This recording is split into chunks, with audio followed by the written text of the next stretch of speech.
One thing about wrestling is that first thing, it is a contact sport. How many of you have played table tennis? When you are playing it, do you need to touch your opponent? That is not a contact sport. Paul gave us context in this teaching. You have to consider the environmental influence in his choice of words, because you will notice that he is speaking to the Ephesians. There is a woman called Diana. Where is she based? This is where he fought well. And that is why, you see, he didn't tell us all the story of the beast he fought. He just gave us the lessons he learned along the way. Paul said, for we wrestle. It means that spiritual warfare is a contact engagement. You will make contact. And because you will make contact, there are many things involved in it.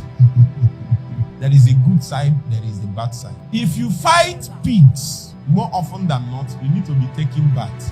Because if you don't, after a while of fighting pigs, you will notice that you start looking like them. Meanwhile, you set out to fight pigs. I'm teaching you something very important. For example, if you are called to the healing ministry, and if you are really called, many times you don't see it as just healing. You see it as literal warfare. That's the mindset that you must have. There is a way you fight with sickness. Fight that for some time. You will notice that many people that were part of the healing revivals that time, many of them died of sicknesses. Because if you fight with pigs, somehow you get dirty. That is why you should have the understanding of only once in a while to take a bath. If you don't take a bath, after some time you can become what you fought. You know why? It is a contact sport. How many of you have killed chicken before? I want rice. Don't you like jollof rice and chicken? But you don't want to kill chicken. You can't kill chicken without blood touching your hand.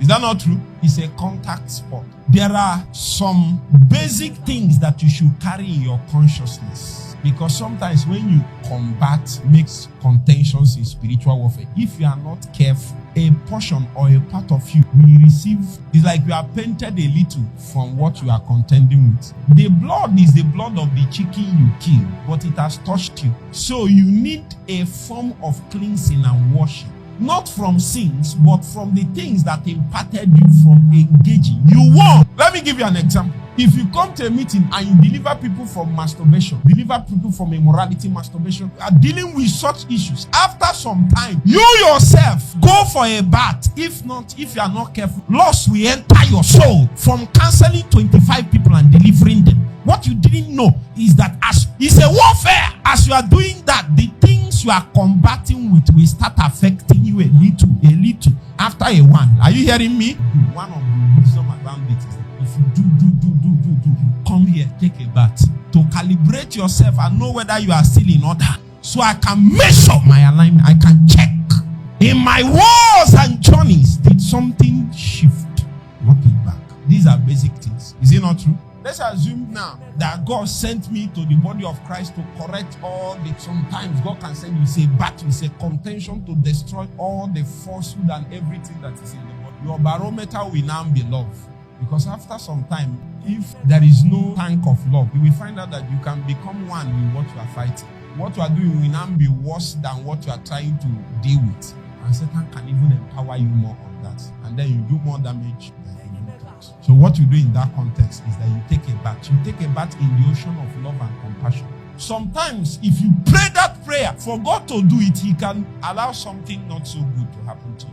There is a way you'll be hard on people, without on the other way being compassionate. It's a very strong balance that you need to have.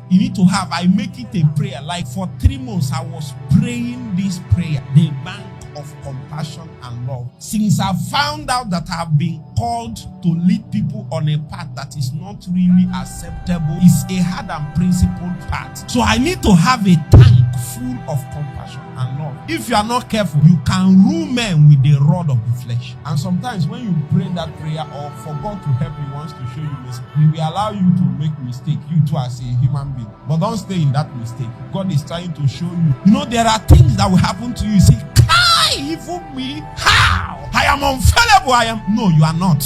You can fall. That's one of the consciousness you need to retain in spiritual world. Yes, I've gone to contentions. I go that I will come and say, pray for me now.